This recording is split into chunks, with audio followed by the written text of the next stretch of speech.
Hello friends, मैं हूं सन्मय प्रकाश और आप देख रहे हैं यूट्यूब चैनल सरकारी जॉब न्यूज़। कई इंपॉर्टेंट टॉपिक हैं जो आप देख रहे हैं, तो इन सब पर बात करेंगे।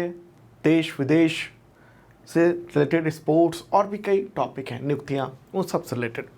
तो शुरू करते हैं दोस्तों। और हाँ, हाफ ईयरली वीडियो अगर आपने नहीं देखा है इस साल का, देखना जरूर। करंट अफेयर्स है, MCQ है, फटाफट क्वेश्चन है, आपके एग्जामिनेशन में बहुत काम आएगा। तो इस वीडियो के डिस्क्रिप्शन में उसका लिंक दिया हुआ है। तो शुरू करते हैं। और पहला क्वेश्चन, किस राज्य ने कुंवारों और विधुरों के लिए पेंशन योजना शुरू की है? देखिए, इसका ऐलान काफ़ी वक्त पहले हुआ था, लेकिन अब ये नोटिफिकेशन जारी हो चुका है। आंसर होगा हरियाणा। ठीक है, हरियाणा ने ये योजना शुरू की है। वहाँ के मुख्यमंत्री हैं मनोहर लाल खट्टर। तो उन्होंने ऐलान तो कुछ वक्त पहले किया था, नोटिफिकेशन अब जारी हुआ है। तो क्या क्या बातें हैं उसमें, वो देख लेते हैं एक बार। ये तो हरियाणा है, यहाँ पर मैप में आप देख रहे हैं। कुछ पॉइंट्स मैंने यहाँ पर दे दिए हैं। तो 40 से 60 वर्ष के जो कुंवारे हैं और विधुर हैं, विधुर मतलब जिनकी पत्नी का निधन हो चुका है, तो उन लोगों को पेंशन मिलेगी। और ऐसे लोगों की संख्या लगभग 71,000 है। कितनी पेंशन मिलेगी? हर महीने 2750 रुपये ये पेंशन दी जाएगी। 60 ईयर की उम्र के बाद ये ऑटोमेटिकली ये पेंशन बुढ़ापा पेंशन में, यानी ओल्ड एज पेंशन में तब्दील हो जाएगा। और पेंशन योजना पर हरियाणा की सरकार हर महीने 20 करोड़ रुपए खर्च करने वाली है। ठीक है, कुछ और बातें हैं कि लिव इन में रहने वाले लोगों को ये लाभ नहीं मिलेगा। इसका नोटिफिकेशन में एकदम कहा गया है कि तलाकशुदा और लिव इन में रहने वाले, लिव इन रिलेशनशिप में रहने वाले व्यक्ति को पेंशन नहीं दी जाएगी। और अगर कोई पेंशन लेता है, कोई दूसरा तरह का भी पेंशन लेता है, तो उसको ये लाभ नहीं दिया जाएगा। ठीक है, और ख़ास बात है कि बिना सूचना के अगर शादी कर ली तो जो भी पैसा है वो ब्याज के साथ वसूला जाएगा। तो शादी करने से पहले कुंवारों को, विधुर को ये बताना होगा कि हम शादी करने जा रहे हैं। ठीक है, तो हरियाणा के मुख्यमंत्री मनोहर लाल खट्टर। गवर्नर कौन है? बंडारू दत्तात्रेय हैं। राजधानी है चंडीगढ़। आगे बढ़ते हैं। अगला क्वेश्चन, नॉर्थ चैनल पार करने वाले दुनिया के सबसे कम उम्र के व्यक्ति जो भारतीय भी हैं वो कौन हैं? आंसर होगा अंशुमान झिंगरन। क्या नाम है? अंशुमन झिंगरन। ठीक है, फोटोग्राफ देख रहे हैं आप। नवी मुंबई के रहने वाले हैं, मात्र 18 साल के हैं, तैराक हैं। तो इन्होंने नॉर्थ चैनल पार किया है और ये सबसे कम उम्र के ऐसे व्यक्ति हैं दुनिया के। कब पूरी की यात्रा? 17 जुलाई को उन्होंने यात्रा पूरी की है। तो उनका नाम गिनीज वर्ल्ड रिकॉर्ड में भी दर्ज हो गया है। 12th के ये स्टूडेंट हैं। तो अब देखते हैं नॉर्थ चैनल कहाँ पर है। ये रहा अपना प्यारा भारत। और अब चलते हैं यूरोप की ओर। ठीक है, तो यूरोप में ये देख रहे हैं आप, यूनाइटेड किंगडम है। ओके, और यूनाइटेड किंगडम में सबसे पहले इंग्लिश चैनल देख लेते हैं, जिसकी चर्चा काफ़ी होती है। तो ये फ्रांस का यहाँ पर एक जगह है, यहाँ से यहाँ तक के जगह को इंग्लिश चैनल कहते हैं। ठीक है, एक स्ट्रेट है, यानी सकड़ा समुद्र का रास्ता है। और दूसरा है नॉर्थ चैनल। नॉर्थ चैनल कहाँ है? वो यहाँ पर है, इस जगह पर नॉर्थ चैनल। तो यहाँ से यहाँ तक के इस जगह को ये नॉर्थ चैनल कहा जाता है। और ये आपको पता होगा कि यूनाइटेड किंगडम जो है ना, वो 4 देशों से मिलकर बना है। एक देश यूनाइटेड किंगडम है, लेकिन उसमें 4 देश समाहित हैं। कौन कौन से हैं? एक तो वेल्स है। ठीक है, एक यहाँ से यहाँ तक का ये इंग्लैंड हो गया, यहाँ से इधर का स्कॉटलैंड हो गया, और ये क्या है? नॉर्दर्न आयरलैंड है, नॉर्दर्न आयरलैंड। तो नॉर्दर्न आयरलैंड और स्कॉटलैंड के बीच का जो समुद्री हिस्सा है उसी को कहते हैं नॉर्थ चैनल। ठीक है, ये जल डमरू है, यानी स्ट्रेट है। तो यहाँ पर तैराकी करना बड़ा ही ख़तरनाक होता है। पानी बहुत ज़्यादा ठंडा होता है इस जगह पर, और इस जगह सैकड़ों जेलीफिश होती हैं। तो ये चुनौतीपूर्ण होता है ये जगह, इस जगह पर यहाँ से यहाँ तक तैराकी करना, और ये कठिन तैराकी में से एक माना जाता है। ओके, तो काफ़ी चर्चा भी है इसकी कि बहुत कम उम्र में इन्होंने ये काम किया है। ठीक है, अच्छा, अगर सवाल हो, जैसे कि ये तो बात की हम लोगों ने, अगर आपके मन में ये सवाल हो कि इंग्लिश चैनल पार करने वाले पहले भारतीय व्यक्ति कौन थे? मिहिर सेन थे। 1958 में उन्होंने ये इंग्लिश चैनल को पार किया था, तैरते हुए 14 घंटे 45 मिनट में। ठीक है, अच्छा, अगर बात हो कि नॉर्थ चैनल, ये जो जिसके अभी रिकॉर्ड बना है 18 वर्ष की उम्र में। तो उसे पार करने वाले पहले भारतीय कौन है? तो एल्विस अली हजारिका। क्या नाम है? एल्विस अली हजारिका। वो पहली बार उन्होंने पार किया था, इससे पहले भारतीय। और यहाँ पर सवाल क्या था हम लोगों का? यहाँ पर ये सवाल था कि नॉर्थ चैनल पार करने वाले विश्व के सबसे कम उम्र के व्यक्ति कौन बन गए हैं? अंशुमान झिंगरन उनका नाम है, ठीक है। और ये रहा इनका फोटोग्राफ। 12th में पढ़ते हैं, कॉमर्स ले रखा है उन्होंने 12th में। अगला क्वेश्चन लेते हैं दोस्तों। और हाँ, जो भी बता रहा हूँ उसका PDF इस वीडियो के डिस्क्रिप्शन में अवेलेबल है, हिंदी और इंग्लिश दोनों लैंग्वेज में, तो आप डाउनलोड कर सकते हैं, फ्री में है वो, डेली का। और अगर वीकली, मंथली, क्वार्टरली, ईयरली ये सारे PDF प्राप्त करना चाहते हैं अगले 1 साल तक, तो ये मेंबरशिप प्लान है आपके लिए। और तमाम एग्जामिनेशन के करंट अफेयर्स की तैयारी तो शानदार हो ही जाएगी, चाहे UPSC हो, चाहे SSC का कोई भी एग्जामिनेशन हो, और भी तमाम एग्जामिनेशन। और इस मेंबरशिप के साथ इतने तरह के एग्जामिनेशन के टेस्ट सीरीज़ भी अवेलेबल हैं, आते हैं, जो मेंबरशिप के साथ ही हैं। देख सकते हो आप इस वीडियो के डिस्क्रिप्शन में। चलिए आगे बढ़ते हैं। अगला क्वेश्चन, रेलवे सुरक्षा बल यानी RPF के नए महानिदेशक कौन बने हैं? आंसर होगा मनोज यादव, ठीक है। अच्छा, आपके मन में ये भी सवाल होगा कि इसका नाम तो बदला गया था, रेलवे सुरक्षा बल सेवा हो गया था, ठीक है, RPFS, railway protection force service. लेकिन तमाम न्यूज़पेपर्स ने RPF ही लिखा है, और RPF की जो ओरिजिनल वेबसाइट है ना, उस पर भी यही लिखा हुआ है, ओके। RPFS उसकी वेबसाइट पे भी कुछ भी कहीं भी नहीं लिखा हुआ है, और उसका जो लोगो है ना, वो भी RPF ही लिखा हुआ है। पता नहीं क्या हुआ नाम बदलने का, कुछ पता ही नहीं चल रहा है।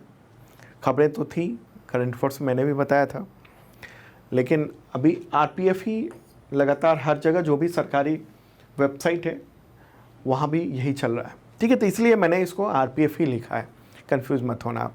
तो केंद्रीय कैबिनेट की नियुक्ति समिति ने, केंद्रीय कैबिनेट यानी प्रधानमंत्री जिसके अध्यक्ष होते हैं, तो उस समिति ने 18 जुलाई को मनोज यादव को ये महानिदेशक नियुक्त किया है, और वे हरियाणा के पूर्व पुलिस महानिदेशक हैं, ओके। RPF उसकी स्थापना हुई थी कब? 1872 में, 1872 में। हेडक्वार्टर न्यू दिल्ली में है। अगला question, women's FIFA world cup 2023 का आयोजन किन 2 देशों में 20 जुलाई से शुरू हुआ है? आंसर होगा इसका न्यूजीलैंड और ऑस्ट्रेलिया। तो यहाँ शुरू हो चुका है, और पहली बार है जब 2 देश मिलकर वुमेंस फीफा वर्ल्ड कप की मेज़बानी कर रहे हैं। 20 जुलाई को मुकाबला न्यूजीलैंड और ऑकलैंड के बीच हुआ था, और ये 9वां महिला फीफा वर्ल्ड कप है, और इस बार 32 टीमें इसमें पार्टिसिपेट कर रही हैं, हिस्सा ले रही हैं। खिताबी जो मुकाबला होगा फाइनल, वो 20 अगस्त को होगा ऑस्ट्रेलिया में, सिडनी में, ठीक है। वहाँ का जो ओलंपिक स्टेडियम है वहाँ पर खेला जाएगा। और पिछली 2 बार से अमेरिका की टीम, वुमेंस टीम, ये खिताब जीतती आई है। अब तक टोटल 3 बार अमेरिका ने खिताब जीता हुआ है, तो नज़रें वहाँ पर लोगों की है। अगला क्वेश्चन लेते हैं, भारतीय ओलंपिक संघ ने किन 2 पहलवानों को एशियाई खेलों के ट्रायल से छूट दे दी है? आंसर होगा बजरंग पुनिया और विनेश फोगाट, ठीक है। तो किसने दी ये छूट? ये छूट दी है भारतीय ओलंपिक संघ ने, इंडियन ओलंपिक एसोसिएशन ने। तो उसकी ओर से नियुक्त एक एडहॉक कमेटी, उसी ने सिफारिश की थी कि बिना ट्रायल के एशियन गेम्स में खेलने के लिए सीधे एंट्री दे दी जाए, तो उसको मंजूरी दे दी गई है ओलंपिक संघ के द्वारा, भारतीय ओलंपिक संघ के द्वारा, ठीक है। हालांकि बजरंग पुनिया और विनेश फोगाट को ये जो छूट दी गई है, इसके खिलाफ जो है ना पहलवान अंतिम पंघाल और भी कई, वो दिल्ली हाई कोर्ट भी पहुंच गए। तो बजरंग पुनिया और विनेश फोगाट, इन दोनों ने पिछले वक्त में काफ़ी आंदोलन चलाया हुआ था। जो भारतीय कुश्ती संघ के पूर्व अध्यक्ष और भाजपा सांसद ब्रिजभूषण शरण सिंह, उनके खिलाफ यौन उत्पीड़न का आरोप लगाया था इन्होंने, और भी कई रेसलर्स ने। और आखिरकार दिल्ली पुलिस ने चार्जशीट दाखिल कर दिया है, और कहा है कि दिल्ली पुलिस ने अपने चार्जशीट में कि ये यौन उत्पीड़न हुए हैं, ठीक है।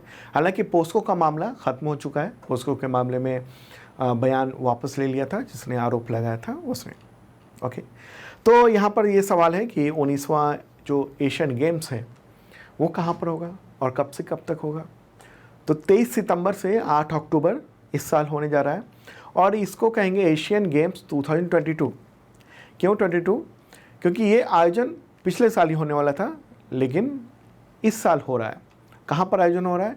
हांगझोउ, चीन में एक जगह है हांगझोउ, वहीं पर आयोजन होने वाला है। ठीक है, कब से कब तक? सितंबर और अक्टूबर में ये आयोजन होगा।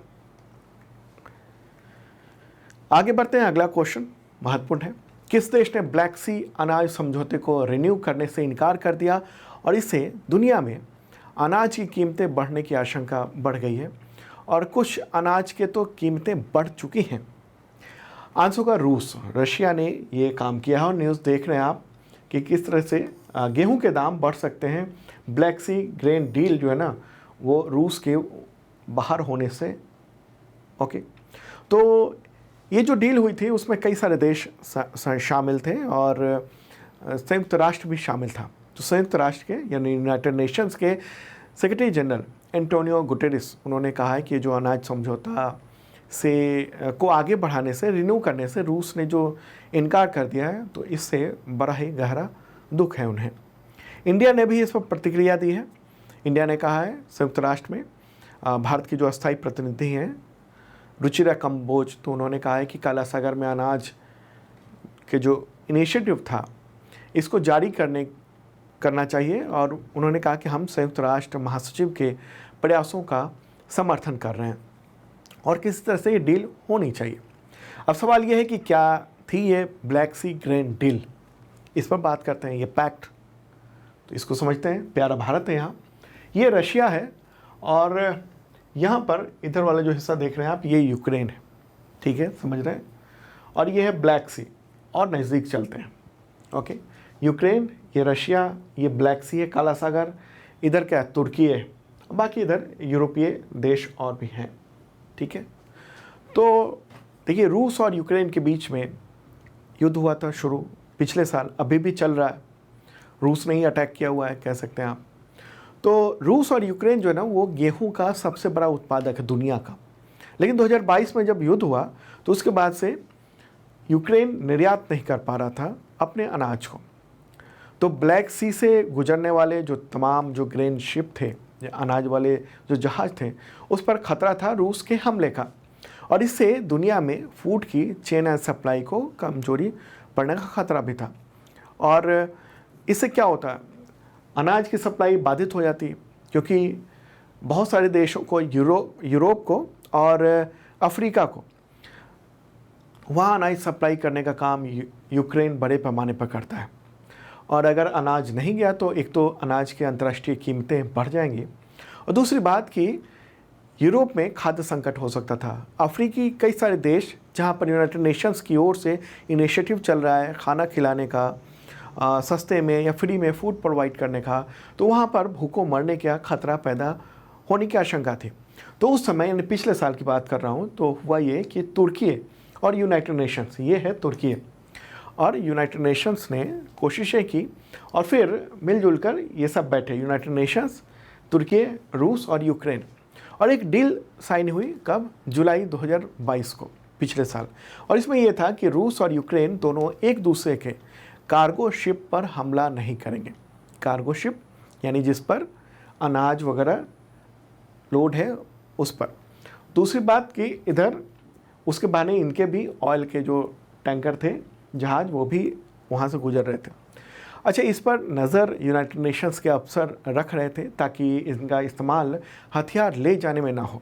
ठीक है, और ये कैसे जा रहे थे? यहाँ से ये ओडेसा पोर्ट है जिसको तबाह कर दिया है रूस ने अभी हाल ही में, तो यहाँ से निकल कर ये इस तरफ से होते हुए और ये निकल जा रहा था, ऐसे जहाज जा रहे थे। लेकिन अब चूँकि रूस ने इनकार कर दिया तो मतलब ये है कि अब जो अनाज के जहाज जाएंगे यहाँ से तो उन पर रूस हमला कर सकता है, निशाना बना सकता है, उसको नष्ट कर सकता है।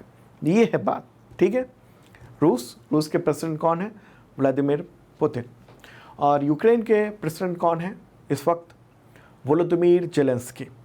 ठीक है, मुझे लगता है पूरी बात समझ चुके होंगे आप। अंतर्राष्ट्रीय मुद्दों पर ये सब समझना बहुत ज़रूरी है आपके एग्जामिनेशन में ऐसे क्वेश्चंस आते हैं। आगे बढ़ते हैं दोस्तों, और हाँ पसंद आ रहा हो लाइक बटन एक ज़रूर दबा देना, और जिन लोगों ने सब्सक्राइब नहीं किया इस चैनल को उनसे अपील है ज़रूर कर लें, और नोटिफिकेशन के लिए बेल आइकन दबाएंगे तो अच्छा रहेगा, वक्त पे नोटिफिकेशन आपको मिल पाएगा। ऑल कर देंगे तो सारे नोटिफिकेशन आपको मिलेंगे।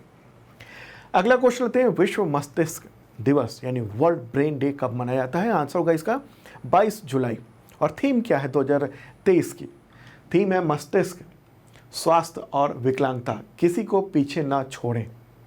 इंग्लिश में कहेंगे इसे brain health and disability, leave no one behind, मतलब कोई पीछे ना छूट जाए। ये दिवस वर्ल्ड फेडरेशन ऑफ न्यूरोलॉजी उसके द्वारा आयोजन होता है हर साल 22 जुलाई को। अगला क्वेश्चन लेते हैं, किस राज्य ने सशक्त महिला ऋण योजना शुरू की है? आंसर होगा हिमाचल प्रदेश। हिमाचल प्रदेश के मुख्यमंत्री हैं सुखविंदर सिंह सुक्खू, तो उन्होंने महिलाओं को आर्थिक रूप से सशक्त बनाने के लिए ये 20 जुलाई को इस योजना को लॉन्च किया। और ये योजना यानी सशक्त महिला ऋण योजना हिमाचल प्रदेश राज्य सहकारी बैंक यानी HPSBC उसकी एक इनिशिएटिव, उसकी पहल है। और इससे महिलाओं में उनकी जो उद्यमशीलता है, उद्योग लगाने के छोटे छोटे आजीविका से रिलेटेड गतिविधि में शामिल होने के लिए, दिन प्रतिदिन की जो ज़रूरतें हैं परिवार को उत्थान करने के लिए, वो लोन मिल सकेगा और काफ़ी कम ब्याज में लोन मिलेगा। और इसके लिए कोई संपत्ति गिरवी रखने की ज़रूरत नहीं पड़ेगी। हिमाचल प्रदेश, वहाँ के मुख्यमंत्री हैं सुखविंदर सिंह सुक्खू, गवर्नर हैं शिव प्रताप शुक्ल और राजधानी है शिमला। आगे बढ़े, अगला क्वेश्चन लेते हैं, 500 अंतर्राष्ट्रीय मैच खेलने वाले दुनिया के 10वें क्रिकेटर कौन बन गए हैं? आंसर होगा विराट कोहली। ठीक है, न्यूज़ देख रहे हैं आप मेरे बगल में। तो विराट कोहली ने वेस्ट इंडीज के खिलाफ भारत के दूसरे और अंतिम टेस्ट मैच के दौरान पोर्ट ऑफ स्पेन के क्वींस पार्क ओवल में ये उपलब्धि हासिल की है अभी जुलाई में। और वो ऐसे चौथे भारतीय बन गए हैं जिन्होंने 500 इंटरनेशनल मैच खेले हैं। और दुनिया में बात करेंगे तो 10वें। अदर कौन से इंडियन क्रिकेटर्स हैं जिन्होंने 500 इंटरनेशनल मैच का जो एक टारगेट है वो पार कर लिया है? तो वो हैं सचिन तेंदुलकर, राहुल द्रविड़ और MS धोनी। ओके, तो इन्होंने एक नया शानदार काम किया है, कारनामा किया है। अब सवाल है कि जो टॉप 10 जो खिलाड़ी हैं वो कौन कौन से हैं? तो लिस्ट आपको दिखाते हैं। नंबर 1 पर है सचिन तेंदुलकर, उन्होंने 664 मैचेज खेले हैं। सेकंड स्थान पर है महिला जयवर्धने, 652 मैच उन्होंने खेले हुए हैं। थर्ड पोजीशन पर है कुमार संगकारा, 594 मैचेज के साथ। फोर्थ स्थान पर सनथ जयसूर्या, उन्होंने 586 मैचेज खेले हुए हैं इंटरनेशनल। फिफ्थ स्थान पर रिकी पॉन्टिंग, 560 मैचेज खेले हैं। ओके, अगला स्थान है MS धोनी, उन्होंने 538 मैच खेले हुए हैं अंतर्राष्ट्रीय। फिर शाहिद अफरीदी का स्थान आता है 524 मैच के साथ। 8th स्थान है जैक्स कैलिस, 519 मैचेज खेले। 9th स्थान है राहुल द्रविड़, 509 मैचेज। और फिर 10वां स्थान है विराट कोहली का, जिन्होंने ये कारनामा किया है 500 मैचेज खेलने का। तो शानदार, कमाल की बात है। आगे बढ़ते हैं दोस्तों, अगला क्वेश्चन लेते हैं। भारतीय जीवन बीमा निगम यानी LIC के चौथे प्रबंध निदेशक यानी मैनेजिंग डायरेक्टर कौन नियुक्त हुए हैं? आंसर होगा सतपाल भानु। क्या नाम है? सतपाल भानु। देखिए LIC में पहले से ही 3, यानी ये दिखा दे रहा हूँ मैं, 3 मैनेजिंग डायरेक्टर हैं। इसके अध्यक्ष तो हैं सिद्धार्थ मोहंती, ओके, और जो एक सरकार द्वारा नामित निदेशक हैं उनका कोई यहाँ पर जिक्र करने का कोई मतलब नहीं है। 3 जो MD हैं managing director, Shrimati IP mini, Shri M Jagannath और तबलेश पांडे। तो अब चौथे MD यानी सतपाल भानु, उनकी नियुक्ति की गई है। ओके, तो LIC उसका मुख्यालय कहाँ है? मुंबई में। स्थापना कोई थी 1956 में हुई थी स्थापना। तो दोस्तों ये था इंपॉर्टेंट करंट अफेयर्स। कैसा लगा बता सकते हैं आप। और कल संडे है तो मॉर्निंग को आप वीकली करंट अफेयर्स देखना मत भूलना। Okay, bye.